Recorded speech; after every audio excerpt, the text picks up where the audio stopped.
오늘 주일 말씀의 실제 함께 나누겠습니다. 오늘의 제목은 말씀은 가장 위대한 자산입니다. 그랬습니다. 말씀은 가장 위대한 자산입니다. 호세아서 14장 2절 같이 읽겠습니다.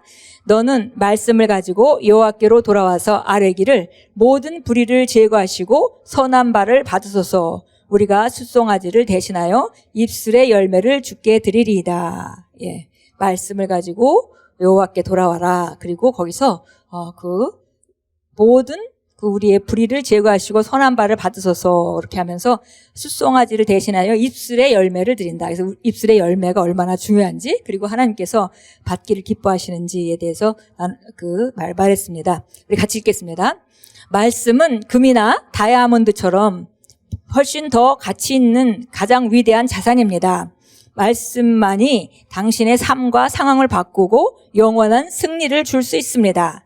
누구든지 이 진리를 이해하고 이 안에서 기능하는 사람은 삶을 창조합니다. 성경을 공부해 보십시오. 우리가 읽고 존경하는 모든 위대한 인물들은 말씀으로 지어졌습니다. 다윗을 창조하고 일으켜 세운 것은 무엇이었습니까? 말씀이었습니다. 다윗이 골리앗을 상대로 이길 수 있도록 도운 것은 무엇이었습니까? 당신은 5개의 매끄러운 돌이요 라고 대답할 수 있습니다. 아닙니다. 말씀이었습니다.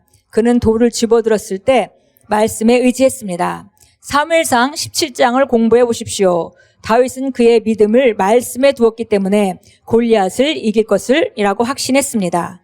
말씀은 실체가 있습니다. 말에는 영적인 힘이 잠재되어 있습니다. 온 세상은 말로 창조되었습니다. 그리고 예수님이 어떤 분이십니까? 말씀이십니다. 예수님은 하나님이 하신 말의 결과입니다. 성경에서 모세는 말씀 안에서 위대한 자로 묘사되어 있습니다. 마찬가지로 예수님도 그렇게 묘사되어 있습니다. 당신의 인생을 말씀에 투자하십시오. 금을 찾아다니며 그것이 진짜 금인지 확인하는 것보다 더 말씀을 추구하십시오. 당신의 심령과 마음과 삶을 바른 말들로 채우십시오. 당신 안에 온갖 종류의 말들을 다 두지는 마십시오.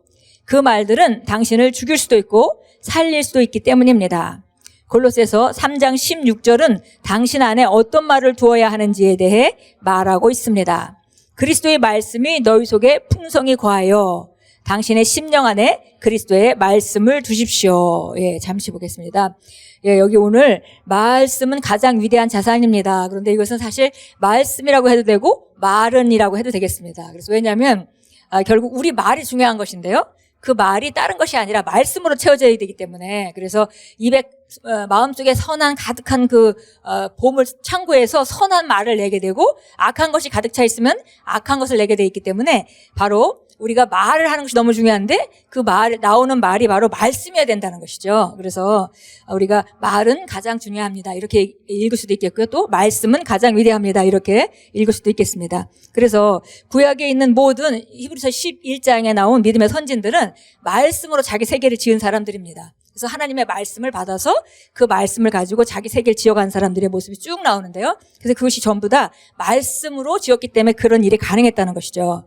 그래서 우리가 세상에 살면서 인생에 여러 가지를 추구할 수 있겠지만 어떤 것보다도 어떤 사람들은 정말 금을 찾으려고 많은 시간을 보내면서 여기저기 돌아다니면서 파고 하는 그런 삶을 살아갑니다. 그러나 그런 금을 찾는 것보다도 말씀을 추구하는 것이 훨씬 더 지혜로운 것이다라고 말했습니다. 우리 심령과 우리의 마음을 바른 말들로 계속 채운다면, 그리고 그러면 그런 바른 말이 나오겠죠. 그래서 바른 말들을 한다면은 우리의 삶은 아름답게 지어질 수 있습니다. 그런데 그 말이 무슨 말이냐 하면은 다른 말이 아니라 그리스도의 말씀으로 가득 채워야 된다 그랬습니다. 그래서 마지막에 우리가 읽은 문장은 당신의 심령 안에 그리스도의 말씀을 두십시오 그랬습니다. 그리스도의 말씀에 가득하면 그 말을 계속 하게 되고, 그렇게 되면 우리 삶은 그렇게 지어진다는 것입니다. 계속 읽겠습니다. 성경을 공부하여 하나님의 말씀을 당신 안에 둘 수 없을 정도로 너무 바쁘게 살지 마십시오. 당신은 역경의 날뿐만 아니라 놀라운 성공의 삶을 위해서도 하나님의 말씀이 필요합니다. 오늘의 본문 구절이 말하듯이 말씀을 가지고 가십시오. 당신은 안에 소유하고 있지 않은 것을 가지고 갈 수 없습니다. 그러므로 위대한 자산인 말씀에 지속적으로 투자하십시오. 위기에 처할 때 울거나 겁먹지 마십시오. 말씀을 말하십시오. 예수님은 당신이 말한 것을 가지게 될 것이라고 하셨습니다. 그러므로 변화를 말하고 일으키십시오. 할렐루야. 예. 여기 보니까 우리 현대인들이 너무 다 바쁘죠. 바빠서 항상 기도 시간과 아니면 말씀을 묵상하는 시간은 자꾸 뒤로 밀리게 돼 있습니다. 그런데 그렇게 성경을 공부해서 하나님의 말씀을 우리 안에 둘 수 없을 만큼 그렇게 바쁘게 살아서는 안 된다. 이렇게 얘기했습니다. 왜냐하면 그러면 우리가 바른 말씀으로 가득 찬 그런 삶을 살지 않고 우리 힘을 의지하는 그런 삶을 살 수밖에 없기 때문에 그러면 그 결과는 좋을 수가 없겠죠. 그래서 절대 말씀을 공부하지 못할 만큼 그렇게 바쁘게 살아서는 안 된다 그랬고요. 특별히 이 말씀은 역경의 날뿐만이 아니라 아무 문제가 없을 때에도 바른 말을 한다면 우리 미래를 더 정말 변화를 일으켜서 아름답게 한다 그랬습니다. 그래서 위대한 자산인 말씀에 지속적으로 투자해야 된다. 그래서 우리가 읽고 묵상하고 또 선포하고 기도하고 이런 일들이 바로 말씀에 투자하는 것입니다. 잠언서 18장 21절은 이렇게 말합니다. 죽는 것과 사는 것이 혀의 권세에 있나니 혀를 사랑하는 자는 그 열매를 먹으리라. 그래서 성경이 정말 인생에 대한 바른 진리를 얘기해 주죠.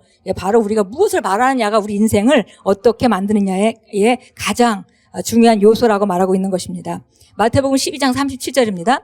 이는 내 말들로 인하여 내가 의롭게 되고 내 말들로 인하여 내가 정죄함을 받게 될 것이기 때문이라고 하시니라. 그래서 우리가 무엇을 말하든지 그것에 대한 결과가 반드시 있다는 것이죠.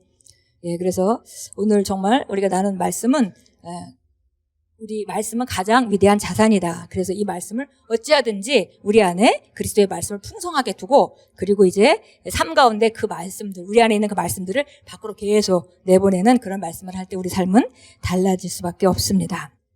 우리 함께 고백하겠습니다. 내 심령은 하나님의 말씀을 받는 비옥한 땅입니다.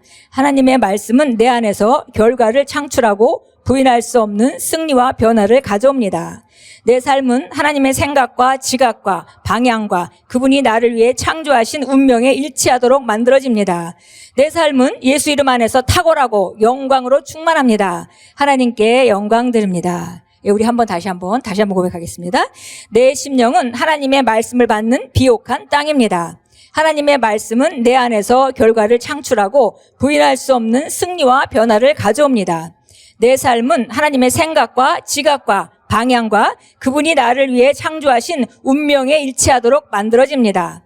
내 삶은 예수 이름 안에서 탁월하고 영광으로 충만합니다. 하나님께 영광 드립니다. 아멘. 바로 우리는 이런 삶을 살아가는 자들입니다. 그리고 우리가 거듭날 때 받은 새로운 생명은 이런 삶을 살기에 부족함이 없는 생명과 영광에 속한 모든 것들을, 경건에 속한 모든 것들을 하나님께서 우리에게 이미 주셨습니다.